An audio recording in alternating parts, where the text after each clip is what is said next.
Sábado agitado, novidades sobre a confusão no CT do Flamengo, discussão pesada e Arrascaeta, enfim, decide o seu futuro. Tudo isso agora em nosso canal. Eu vou começar falando do Arrascaeta, que para mim, repito, é o maior gringo da história do futebol brasileiro. O maior, não o melhor. O que ele está fazendo aqui no futebol brasileiro é um estrago. E aí ele deu uma entrevista à Flamengo TV e foi questionado, obviamente, sobre a renovação de contrato. E o camisa 10 rubro-negro disse o seguinte: estamos aí, né? Fase final da negociação, das tratativas. Se Deus quiser, vai dar tudo certo e que possam vir mais anos com o manto.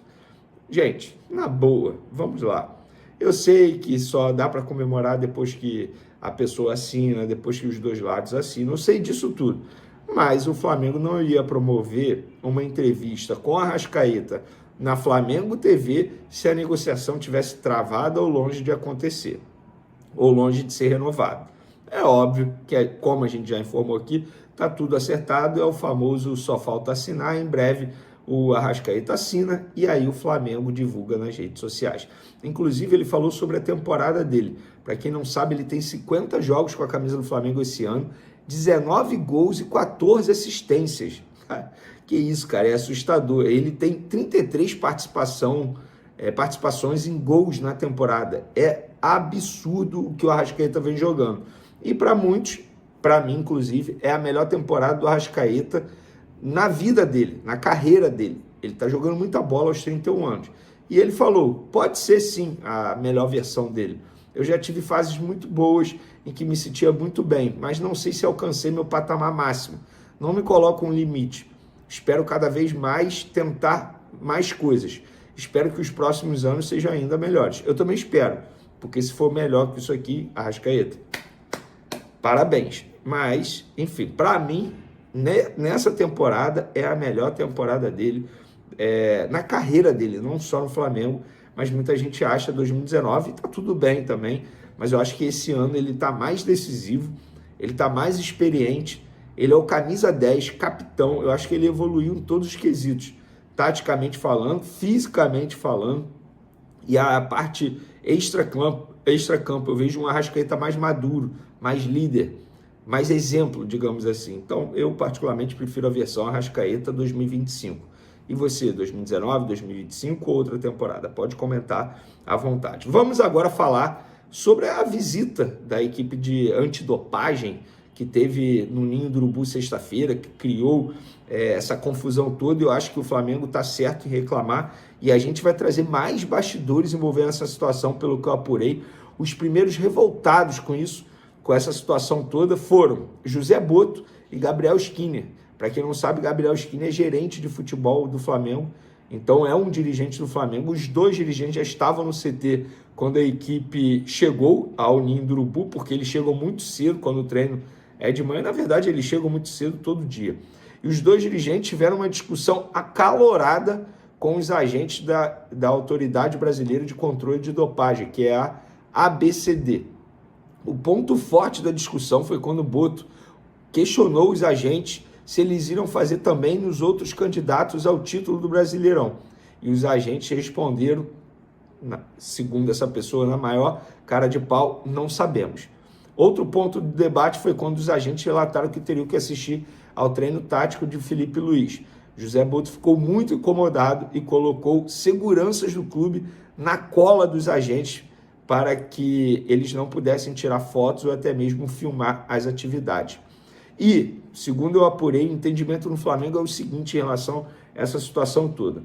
Esse exame antidoping surpresa poderia ter sido evitado nessa sexta-feira e realizado em outra data, já que o Flamengo e o Palmeiras já tinham feito nessa semana exames antidoping para a Conmebol, para a semifinal da Libertadores da América. E as entidades, elas conversam entre si. Era simplesmente a Conmebol passar para a CBF, pronto, ó, esses são os exames e pronto, ou a gente faz outro dia e simplesmente... E ainda tem outro ponto, as entidades conversam entre si, poderiam ter evitado que essa visita acontecesse nessa sexta-feira, já que o treino do Flamengo estava marcado para amanhã de sexta e o treino do Palmeiras para a tarde de sexta. E eles sabem disso, porque eles têm acesso, porque os clubes são obrigados a relatarem os horários dos treinamentos para essas entidades. Mas, já que decidiram fazer, isso na visão do Flamengo, tá, gente?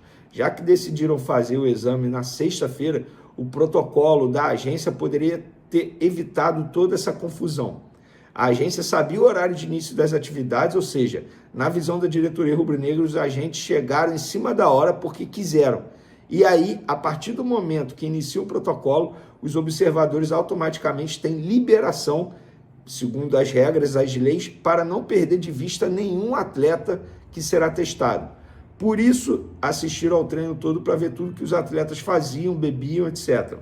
Ainda na visão dos dirigentes do Flamengo, eles poderiam ter chegado antes ao CT, feito os exames logo na chegada ou chegado no finzinho do treino para fazer no pós-treino e evitar esse acompanhamento durante o período de atividade do treino tático. E eles falam dessa escolta, digamos assim, porque funciona dessa maneira. Eles viram guardas dos jogadores. Enquanto os atletas não urinam, porque eles precisam urinar para fazer o exame, pode ter também exame de sangue, eles precisam acompanhar tudo que os atletas fazem para evitar qualquer tipo de fraude. E foi exatamente esse problema que teve com o Gabigol na ocasião, porque o Gabigol, segundo eles, o Gabigol tratou mal os agentes, enfim. Então foi toda essa confusão, pelo menos isso é na visão do Flamengo. E lá no Palmeiras, teve exame também? Claro que depois de toda essa repercussão que teve pela manhã, após a nota oficial absurda, o Flamengo expondo muita coisa ali, é óbvio que os agentes iriam no Palmeiras. E eles foram. E o Palmeiras divulgou o seguinte: a equipe da Autoridade Brasileira de Controle de Dopagem está neste momento na academia de futebol para realizar testes com atletas do elenco do Palmeiras. Esta é a 5ª vez em 2025 que testes antidoping são realizados em jogadores do clube no centro de treinamento do Verdão. 3 da ABCD e 2 da Comebol. Bom, gente, vamos lá. Isso é uma apuração. Eles também assistiram ao treino tático do Abel Ferreira lá no Palmeiras. A questão é o seguinte, o debate é o seguinte: é óbvio que depois de tudo que aconteceu, o Palmeiras, entre aspas, se preparou para isso. E quando eu falo se preparou para isso, não é, meu Deus, tira esse jogador do treino porque ele está dopado. Não é isso. Por exemplo, o Abel Ferreira pensou, eles vão vir aqui, eu não vou dar meu treino tático hoje. Meu treino tático será na manhã de sábado. Simples assim. Eles se prepararam para isso. Então, perde a isonomia, perde o efeito surpresa, porque não teve efeito surpresa. Era óbvio que eles iriam no Palmeiras depois dessa repercussão toda, porque nos bastidores o Flamengo trabalhou para isso também. A partir do momento que o Flamengo expõe dessa maneira, publicamente, um dos motivos é justamente esse, e está certo o Flamengo. Agora, a grande questão é, por que a ABCD foi logo na sexta-feira? Gente, é um pouquinho de bom senso, é muita vontade de aparecer. Os caras fizeram essa semana o exame para a Comebol, gente. É muita vontade de aparecer, vai na segunda, justamente em dia de pré-jogo, um jogo que já está tomado por toda essa tensão, envolvendo a briga por título entre as duas equipes, envolvendo troca de farpas dos dois presidentes, no caso Leila Pereira Palmeiras, BAP Flamengo, envolvendo reclamação de arbitragem de dirigentes dos dois lados. Tem todo esse tempero, aí me vai a ABCD e joga mais uma dose de tempero nessa panela de pressão toda. Desnecessário, pelo menos na minha visão poderia evitar. E eu acho que a postura do Flamengo foi extremamente correta em expor tudo. Se o Flamengo perder foi por causa disso. Não acho isso. E nem acho que o Flamengo vai citar isso. Mas me chama a atenção o excesso de coincidências acontecendo. Bastidores. Doping surpresa gera incômodo por quebra de rotina e reclamações no Flamengo. Exame antidoping surpresa causou incômodo no Flamengo na manhã desta sexta-feira, no Ninho do Urubu. A interrupção da rotina de treino dos atletas às vésperas de um jogo decisivo do Campeonato Brasileiro gerou reclamações de dirigentes e da comissão técnica, além de uma nota oficial do clube. Com o treino pela manhã, a apresentação dos atletas acontece geralmente às 9 vales, de Brasília, mas a maioria do elenco costuma chegar antes para fazer atividades individuais. Às 9h30, inicia o treinamento na academia, e às 10h, o treinamento no gramado. Segundo relatos, membros da Autoridade Brasileira de Controle de Dopagem, ABCD, chegaram ao CT por volta das 8h. Mas, neste horário, alguns jogadores já estavam nos procedimentos de apresentação e início de preparo para o treino. Neste caso, os nomes não são determinados por sorteio, mas sim pelos profissionais da ABCD Léo Pereira, Leo Ortiz, Royal, Alexandro, Arrascaeta, Pulgar, Carrascal, Pedro, Luiz Araújo e Samuel Lino foram selecionados para os testes. O Flamengo recebeu a relação com os nomes já definidos. Como os atletas só foram comunicados e começaram a beber água perto da hora de iniciar o treino, a atividade acabou atrasando.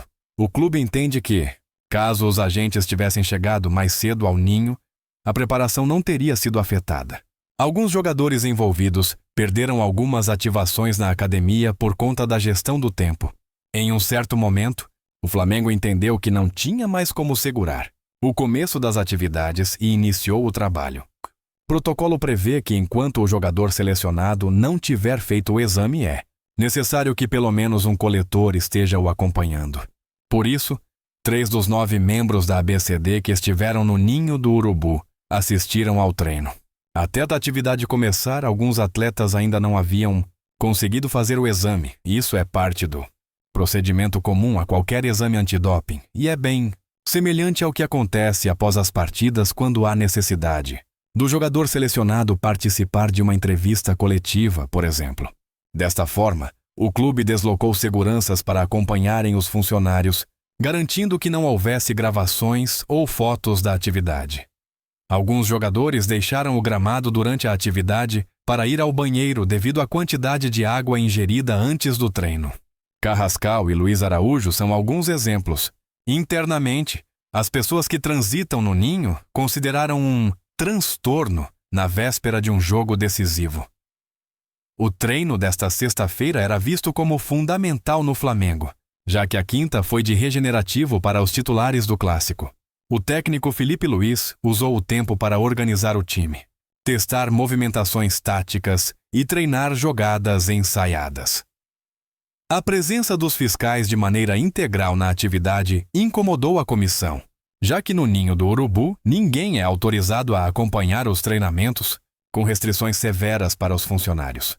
Felipe, que é rígido com as regras, ficou bastante insatisfeito com o procedimento. O Flamengo já teve pelo menos 4 testes ao longo da temporada, sendo 2 da ABCD e 2 da Conmebol. Um deles, inclusive, também nesta semana com todos os semifinalistas da Libertadores. A manifestação do Flamengo às 11h aconteceu porque o clube entendia ter sido o único postulante ao título submetido ao procedimento.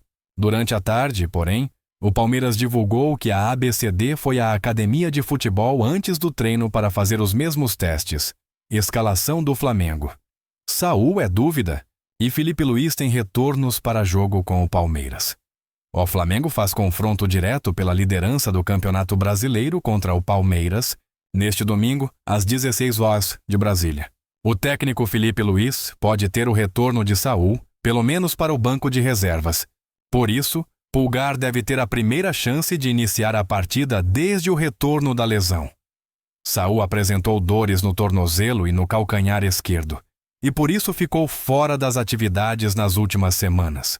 Ele estava fazendo trabalhos no campo com a fisioterapia, mas retornou aos treinos nesta sexta-feira com o grupo e foi bem. Esta foi de fato a primeira atividade com o elenco, desde a preparação para a partida. Com o Cruzeiro, o treino desta quinta-feira, apesar de conturbado pela presença da ABCD para a realização do doping surpresa, trouxe a esperança de boas notícias para Felipe. Luiz ter Saul à disposição. Há a expectativa de levá-lo ao Maracanã pelo menos para o banco de reservas. O martelo será batido neste sábado. A ideia do Fla é tentar até o último minuto ter o jogador. A dúvida fica por conta do lado direito do ataque. Luiz Araújo ganhou uma oportunidade no clássico com o Botafogo e fez um dos gols, mas, pelo estilo de jogo, Felipe Luiz ainda pode optar por Carrascal. O provável Flamengo tem Rossi, Emerson Royal, Léo Ortiz, Léo Pereira e Alex Sandro, Pulgar, Jorginho e Arrascaeta, Luiz Araújo, Carrascal, Pedro e Lino. Outras boas notícias são os retornos de Alain e De La Cruz. Poupados por conta do sintético, os dois já treinam com o grupo sem limitações. O treinador também conta com as voltas de Danilo e Wallace Ian, que cumpriram suspensão na última rodada. Quem é desfalque certo é o atacante Everton Cebolinha. O jogador sofreu uma lesão no músculo do quadril, iliopsoas, e terá um período de recuperação de pelo menos 3 semanas. Ele se machucou pouco depois de entrar no clássico com o Botafogo. O Flamengo ainda tem um treino neste sábado para Felipe Luiz fazer os últimos ajustes para o confronto no domingo, às 16 horas, no Maracanã. O rubro-negro tem 58 pontos contra 61 do Palmeiras. Flamengo x Palmeiras precisa ser uma propaganda do que o futebol brasileiro pode produzir de melhor, desde que se tornaram potências econômicas e, por consequência, times com poderio técnico dominante no futebol brasileiro e sul-americano. Flamengo e Palmeiras cultivaram um novo tipo de rivalidade no Brasil. Historicamente, os grandes antagonismos no país foram pautados pela proximidade, por times que dividiam a preferência em suas cidades. Palmeiras e Flamengo criaram uma rivalidade baseada nas ambições. Num futebol e numa sociedade mais global, o domínio local importa menos. Os estaduais não são mais a aspiração de quem arrecada 1 bilhão por ano. Rubro-negros e alviverdes começaram a enxergar, um no outro, o maior obstáculo às suas aspirações. Então é natural que um encontro como este, com quase 3/4 do Campeonato Brasileiro já ultrapassados e os dois rivais disputando ponto a ponto a liderança, ganhe ares de final antecipada. O que impõe uma responsabilidade a todos os envolvidos. Jogos assim precisam ser tratados como uma propaganda do que o futebol brasileiro de clubes pode promover de melhor, de mais nobre. Serão 90 minutos que vão concentrar a atenção do país a uma imagem pela qual se deve zelar. E, aparentemente, a última esperança está nos pés dos grandes jogadores dos dois lados. Nas últimas semanas, apenas seguindo a prática comum da cartolagem nacional, de lado a lado, o que menos se fez foi distensionar o ambiente. Da arbitragem, passando pelas cotas de TV, pela grama sintética e chegando à realização de exames antidoping nos CTs dos dois clubes a 48 horas do jogo, qualquer tema foi tratado como instrumento de pressão. E, num retrato dos tempos atuais, tudo isso amplificado pelas redes sociais e seus influenciadores que vestem camisa, cada um de seu clube. Domingo, a arquibancada será retrato de uma percepção de falta de integridade que os cartolas conseguiram incutir no público. O árbitro Wilton Pereira Sampaio sabe que vai trabalhar pressionado por todos os lados. Só resta torcer pelos jogadores. A mais recente rodada do Brasileiro. Um campeonato com uma cultura de antijogo e da vantagem a todo custo impregnada. Revelou como os grandes clássicos são terrenos mais convidativos a esta lógica. 3 partidas tiveram menos de 50 minutos de bola rolando.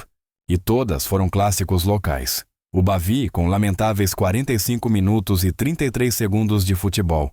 O Atlético MGX Cruzeiro, com 46 minutos e 39 segundos, seguido pelo Santos e Corinthians, com 49 minutos e 46 segundos. Não podemos nos conformar com estes números. Para que se tenha uma ideia, a temporada 2023-24 da Premier League teve média superior a 58 minutos de bola rolando. Hoje, o país vive um debate porque as primeiras rodadas da temporada atual viram o número cair para 56 minutos. Voltando ao campo, e ao Flamengo x Palmeiras de domingo, haverá muita coisa em jogo. Nos últimos dias, ouvimos os treinadores advertirem que esta não é a final, que o Brasileirão não termina no clássico. Sob o ponto de vista matemático, é uma verdade. Na prática, a realidade é outra. O Palmeiras tem o conforto de visitar o Maracanã, sabendo que uma derrota, embora faça o Flamengo alcançá-lo em pontos, o mantém como líder pelo critério de desempate. De fato, não há resultado que encerre o campeonato da equipe de Abel Ferreira. O Flamengo, no entanto, terá poucos motivos para acreditar numa reação caso saia do Maracanã 6 pontos atrás do adversário, e obrigado a fazer 7 pontos a mais do que um time tão sólido quanto o Palmeiras nas 10 rodadas restantes. Pelo lado rubro-negro, O jogo encerra um período do campeonato em que sua tabela era mais dura do que a do rival. Nos 10 jogos restantes, a sensação é de que há rodadas específicas em que o Palmeiras tem jogos mais desafiadores. Não há um meio preciso para medir o grau de dificuldade de cada caminhada, mas há um critério que pode ajudar. Nos 10 jogos que restarão após o encontro do Maracanã, o Flamengo vai enfrentar adversários que neste momento somam 321 pontos no campeonato. O Palmeiras se verá diante de times que somam 360. A diferença de 39 pontos, uma média de quase 4 pontos por rodada, pode parecer muito, mas terá menor impacto se os visitantes vencerem no Maracanã e abrirem vantagem. Além disso, a reta final de temporada tem as semifinais da Libertadores.